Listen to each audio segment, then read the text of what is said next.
Okay, good afternoon, everyone, and welcome to today's webinar featuring our presenter, Dejan. Please note that all attendees are going to be muted throughout the duration of today's webinar. If you have any questions for the presenter or for PJR, we encourage you to use the designated question tab within your GoToWebinar control panel. So without further ado, I'm going to hand it over to our speaker, and thank you very much for joining us today. Yeah, thanks for this intro, and thanks everyone for joining the webinar. So today's topic is going to be about how to transition from this old 2013 revision to the 2022 revision of ISO 27001. My name is Dejan Kosutic, and I'm the CEO and also main ISO 27001 expert at a company named Advisira. Right, so let me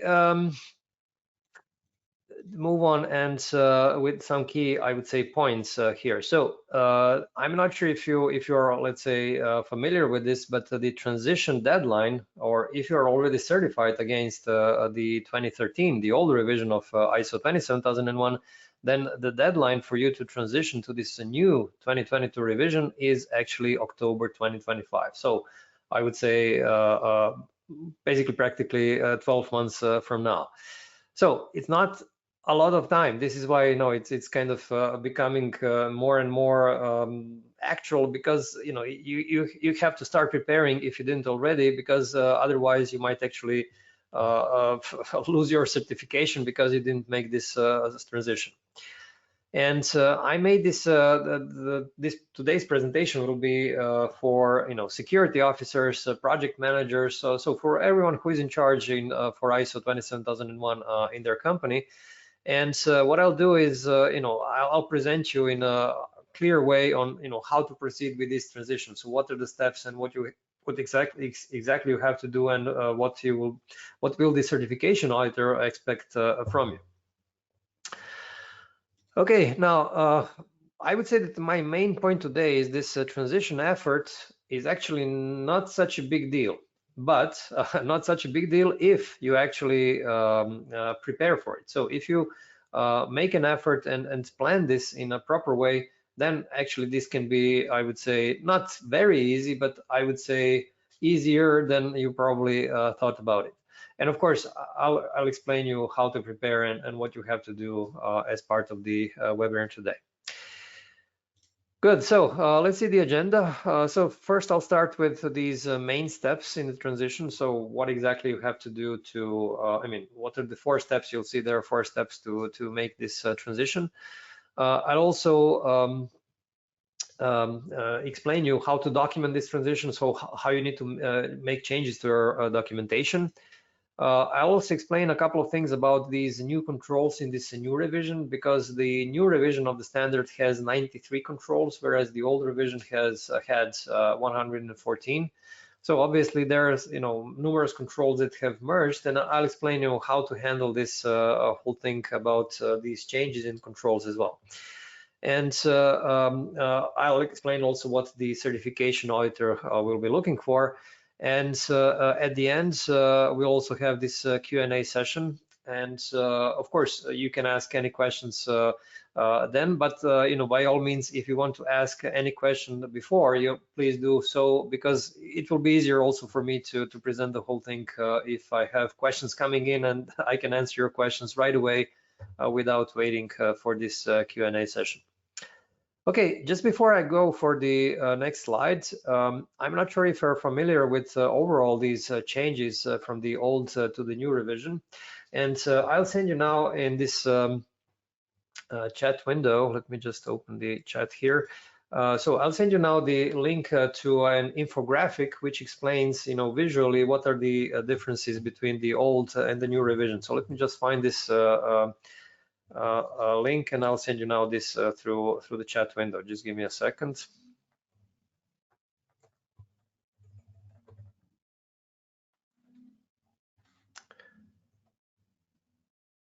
Okay, so the article title is 27001 2013 versus 2022 revision, what has changed? And if you click this link in the chat window, you will see this article with the infographic on what are the main changes there. Good. Now let's move on to this next slide, and this is about the main steps in the transition. So basically, there are 4 steps. So the first step here is really to work again on your actually go through your risk treatment part. So if you're, if you created, I don't know, a risk register, or if you have a risk treatment table or anything like this, then you have to go through this document or register and actually redo the risk treatment, because you can't refer anymore to these old controls from the old revision of the standard. Now you have to refer to the new controls from the new revision of the standard.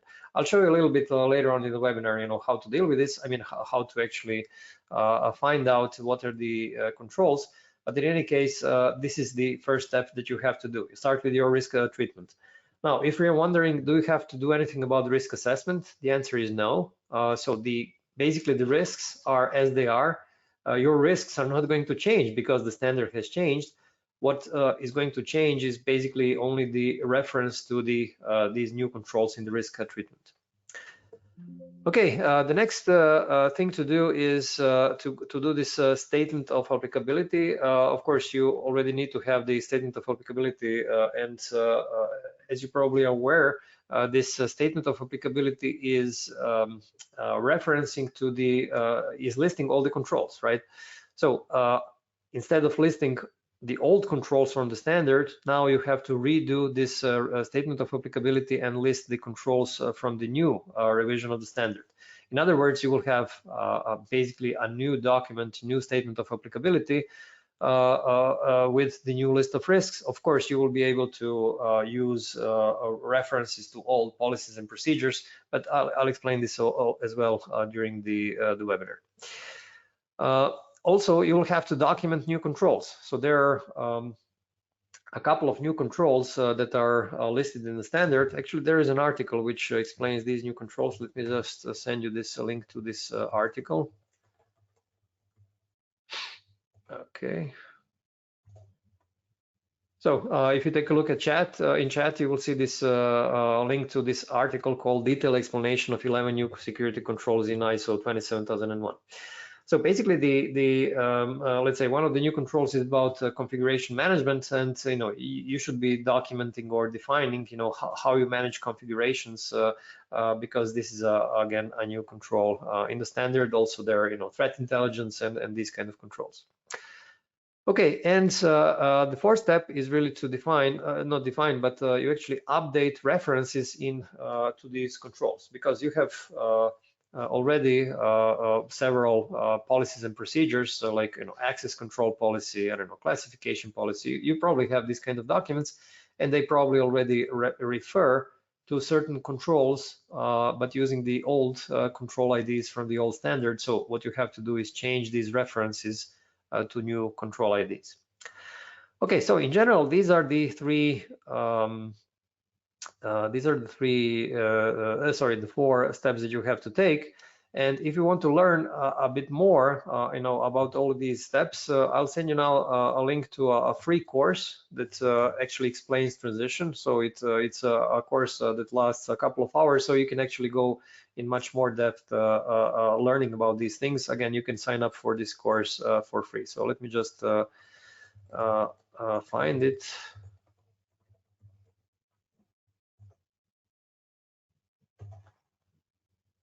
Okay, so you can see it in the chat window now. Good. Now the next slide is about actually how you go through this. So through this first step that I mentioned, and this is the risk treatment. So you'll see several examples here, and you'll see how this works. So let's say that in your risk treatment, you had this asset, let's say database, some kind of vulnerability, let's say lack of backup, threat, lots of data, and then that you in the old risk treatment, you referred actually to the control 12.3.1 information backup. Now, instead of this old control, you actually have to refer to the new control in the standard, and this is 8.13 information backup. Now, you'll notice a couple of things here. First of all, the risk did not change. I mean, you have this old asset and vulnerability and threat. You're not changing anything. Second thing that you'll notice is that actually the name of the control is exactly the same, information backup. This means that the new control in the new standard is basically the same as the old one. The only thing that actually did change is this control ID. So from 12.3.1 to actually 8.13. Okay, so basically this is the way to change. So this kind of change is going to be pretty quick, pretty easy. Okay, another risk related to laptops. Now, and let's say that in this case, you actually had 11.2.6 control, security of equipment and assets of premises. Now you have to change this into a new control 7.9, which is called security of assets of premises. Now, when you actually go and read this old and a new control, you will actually see that there is basically almost no difference in the text. And the biggest change here is really only in the title of this control. So unlike the previous row where actually the title was the same, here actually the title of the control is different, but essentially the text of the control is the same, so you don't have to change anything rather than refer to the new control. Okay, another risk, e-commerce software. Here, let's say that you refer to 10.1.1 policy on the use of cryptographic controls. The new control would be 8.24 use of cryptography. And also the next control here, the next risk here is key management, which was 10.1.2. And here you would also refer to control 8.24. Now, how is this example different from the previous ones? Here you actually see that in the old, according to the old revision, you use two different controls, 10.1.1 and 10.1.2. Now, in the new revision, these two controls have merged into a single control called 8.24 use of cryptography. In other words, in some cases, you will simply have a fewer number of controls to actually which you refer to. And finally, you might have a situation where you actually have a completely new control, and this is 7.4, physical security monitoring. This is a new control that did not exist before, so it did not have, let's say, old control, only the new one here. Okay, now you're wondering, how can you actually see, what were how do you map these old controls to the new controls? This is actually, you can see this from the standard. If you purchased ISO 27002, you will see this mapping in the standard. But I also give you a link now to a free tool which you can use on our website, and it's called ISO 27001 conversion tool. So you simply enter the old control into the tool, and it will automatically give you the new control. You don't have to register anything, you simply use the tool. So let me find it.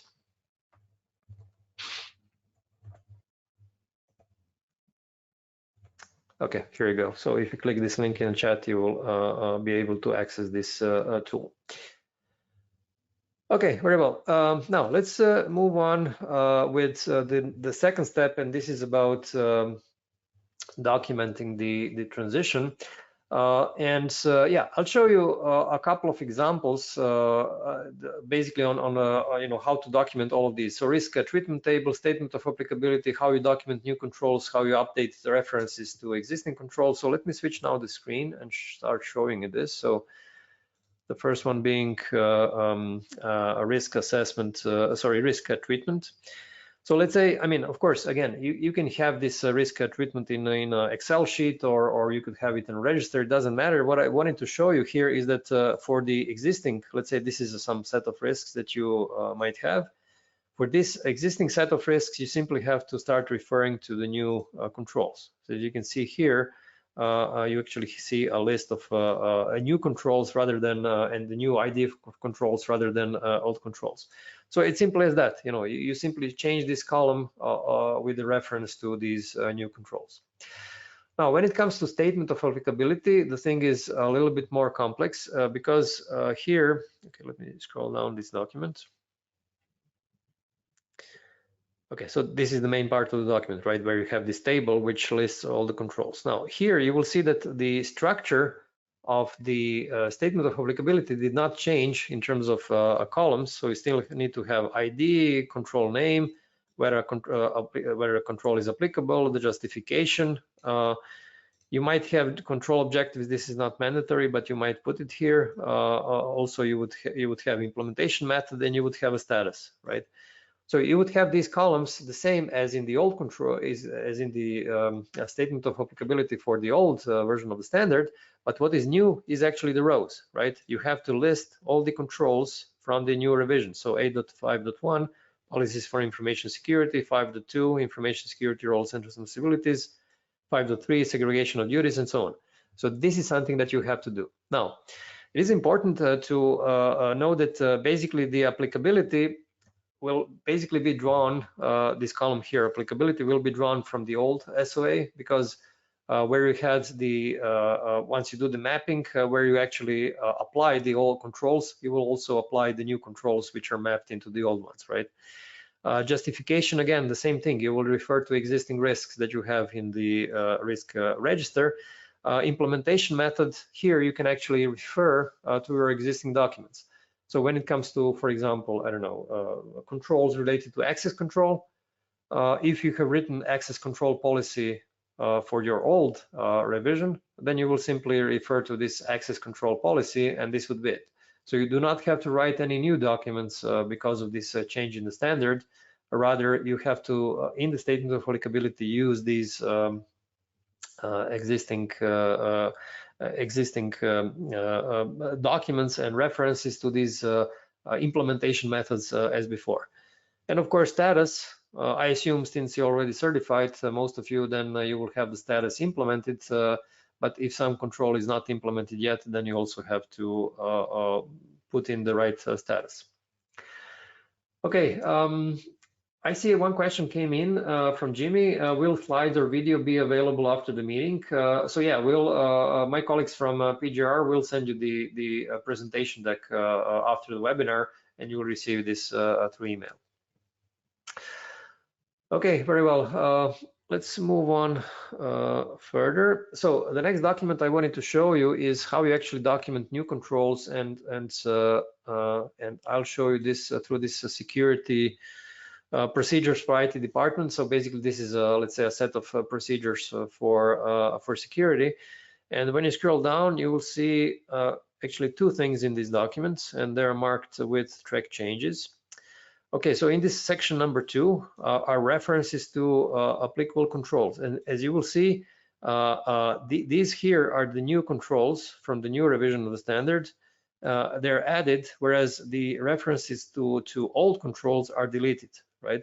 So basically, this is how you actually do this update of control IDs within your existing policies and procedures. You simply have to delete the old references, add the new ones.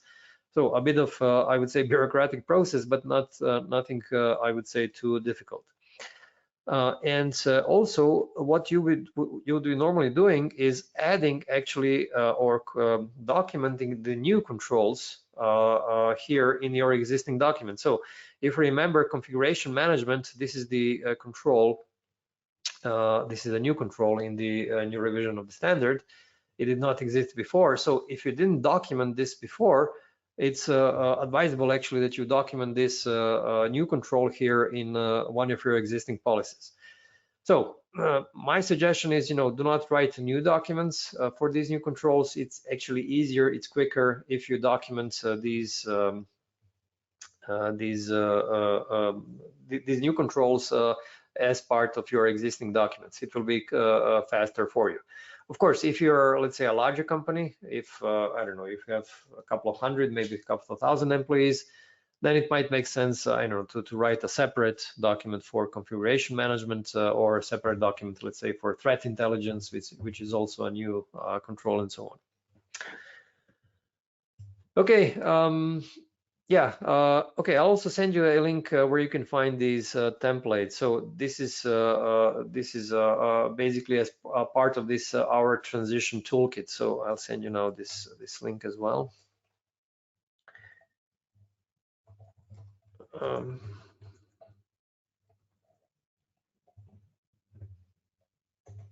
Okay, very well. Good. Now let me move on to the next slide, and this is basically about further on what to do with these old 2013 revision documents and records. So of course, once you start updating your existing policies and procedures, you have to use revisioning to basically explain what you have changed. So you will, I don't know, change your old access control policy version, I don't know, 1.5 to version 2.0, which means that, and then of course in the either use track changes or some other way to explain what you have changed in those documents. So simple, the revisioning of these revisioning and change history is something that would be completely enough, to update your documents. So here you see this example. Yeah, okay. This access control policy version 3.2 goes to, let's say, 4.0.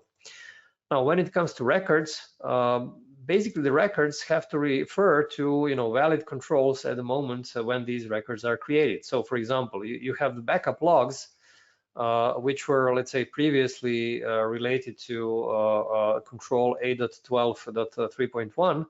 Once you actually change your documentation, change your policies and procedures and start referring to the new controls, then you will also, let's say, make the connection of these logs for these new controls. This is now 8.8.13. So I would say this part is really not such a large effort.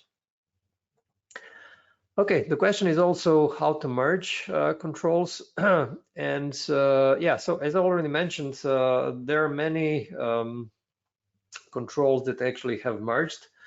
And one example is here. You can see that in 2013 revision, there are 3 controls related to logging, right? 12.4.1 event logging, 12.4.2 protection of log information, and 12.4.3 administrator and operator logs. Now in the new revision, there is only one control into which these 3 have merged. So this is 8.15. It's called logging. And yeah, basically, again, you have to use some kind of a tool to simply, find out which controls are mapped from the old revision to the new one. You can use, of course, this conversion tool. But I'll send you also now a link to a free download, which actually shows you in more detail how you can actually map the controls. So let me send it now.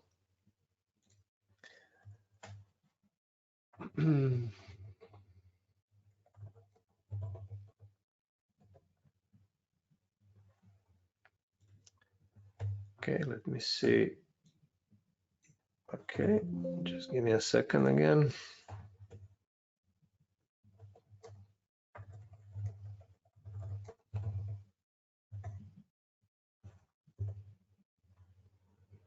Okay, yeah, you can see this the link to this free download. So basically, it gives you actually a list of all the old controls and the new controls, but it also actually gives you it's in the form of an Excel sheet, and it's good that once you download this, you will actually see links that provide you with additional explanation of what each of these controls require.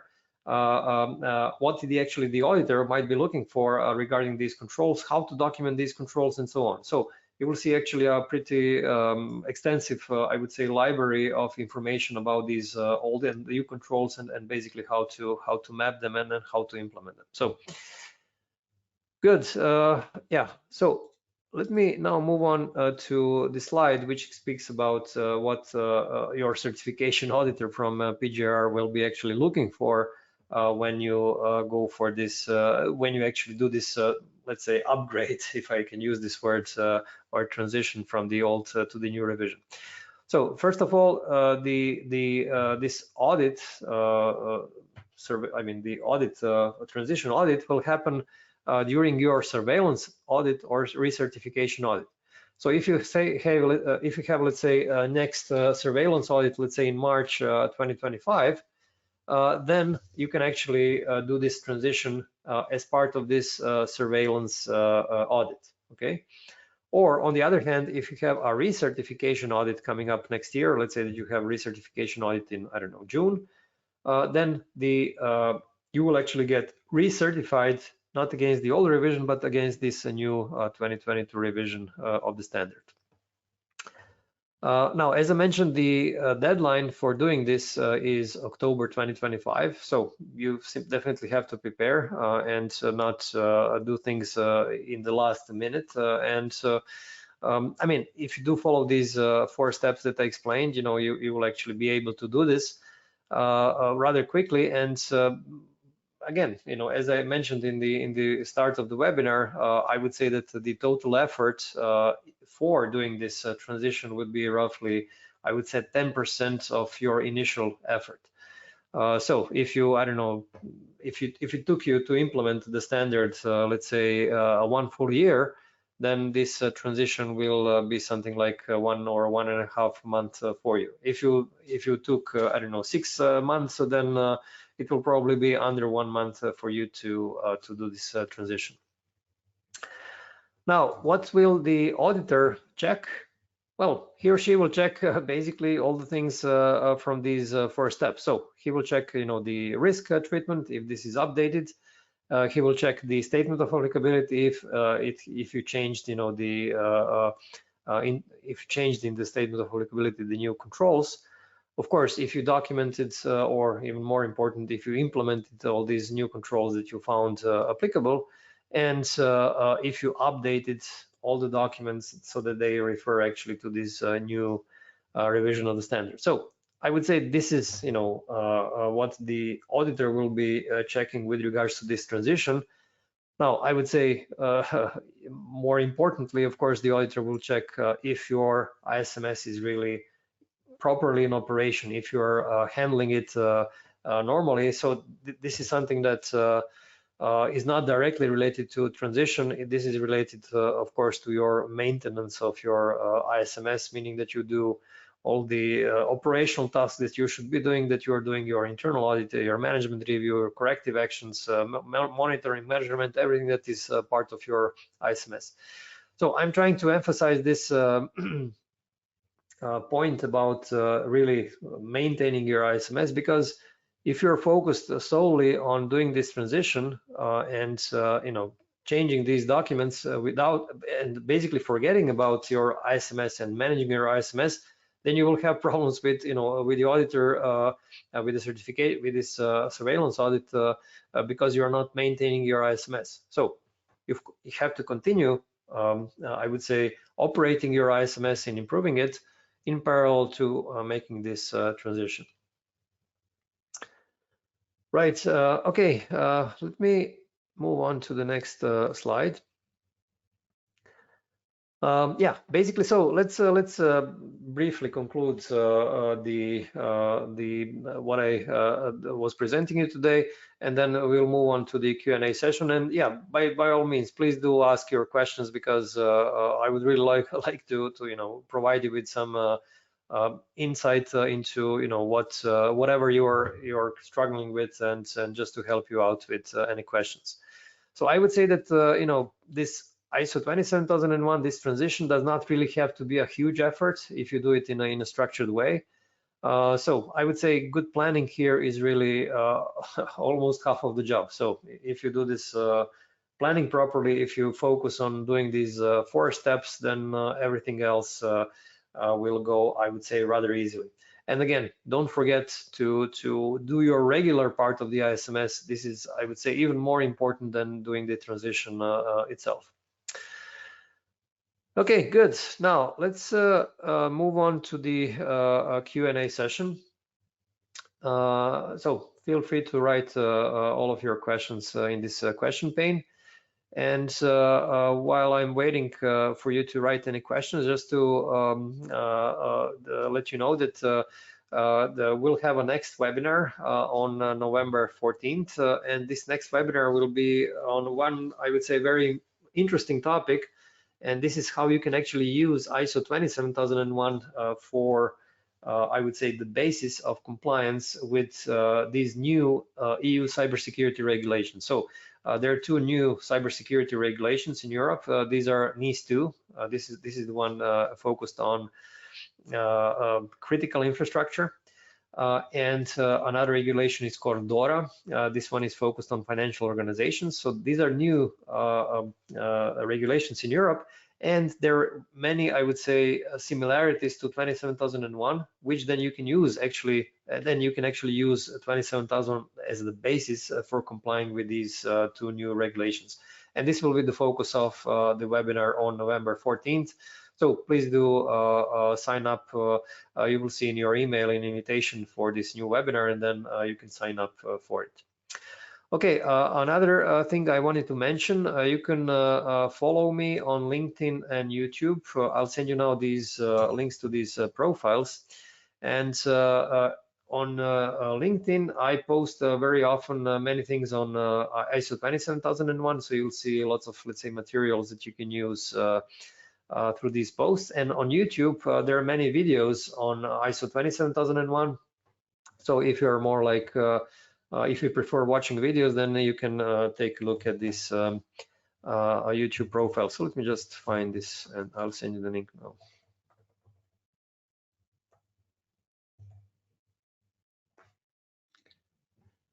Okay, let me try to do it again.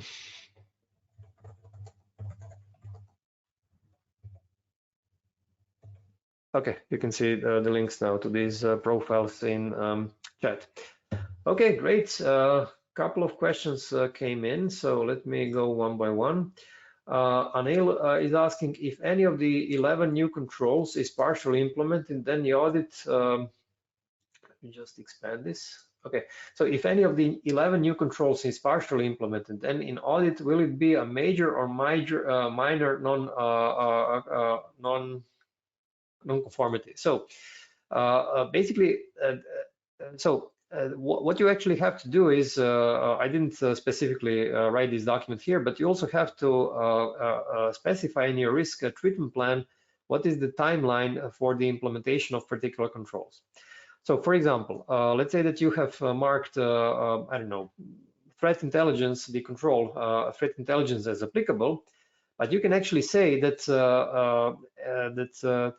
this control will be implemented throughout the next 6 months, because you have to purchase, I don't know, some new software, you have to train people, this kind of thing. So it will take time for you actually to become fully compliant with this new control. So let's say that you go for, let's say, this transition audit in January 2025, but in the transition plan, in the risk treatment plan, you specify that this new control will be fully operational by, let's say, April 2025. In other words, it will be fully implemented only then. And this is the way actually to explain to the auditor that this control is currently being implemented. And this is for you the way not to get any non-conformity, because you were transparent in actually explaining the timeline to the certification auditor. Okay, good. Another question coming from Anil. Will the organization get certified with the finding? Please clarify. Okay, I'm not sure if I understand the question well, but if you have basically this transition audit, I mean, transition audit is usually not done separately. It's usually done as part of the surveillance audit. So all the rules apply that apply to a normal surveillance audit. So if you have, if the auditor found some minor non-conformities, then you will not.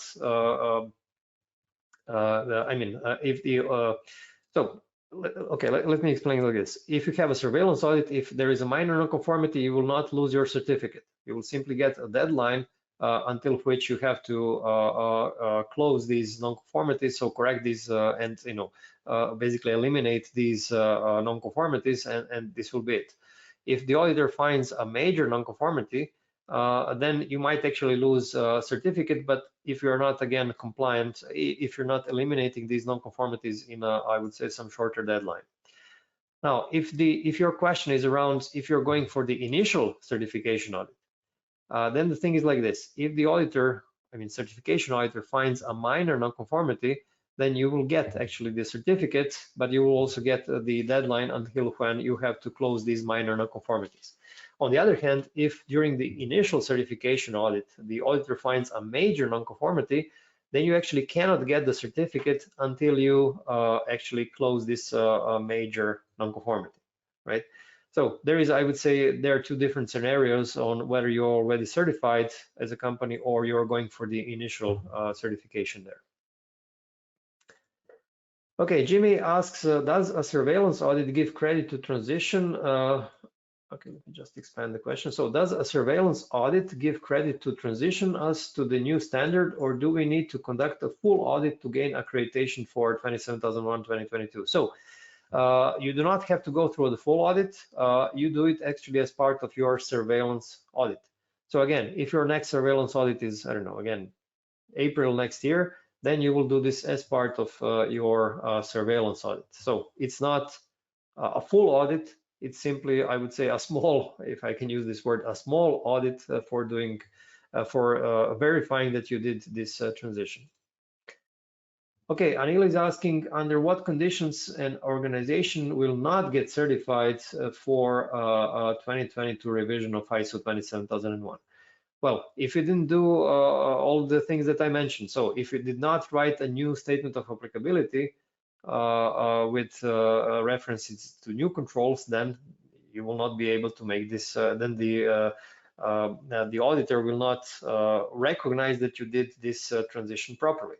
And just to explain, I'm explaining this from the position of company that is already certified against the 2013 revision, right?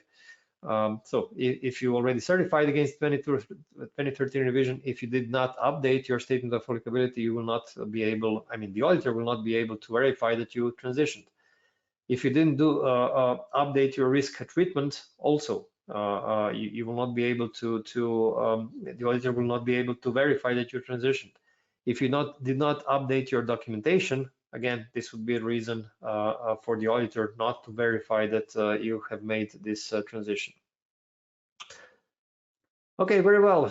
Let me see if there are any other questions. I would be glad to answer them. Okay, so if not, then let me wrap up the webinar.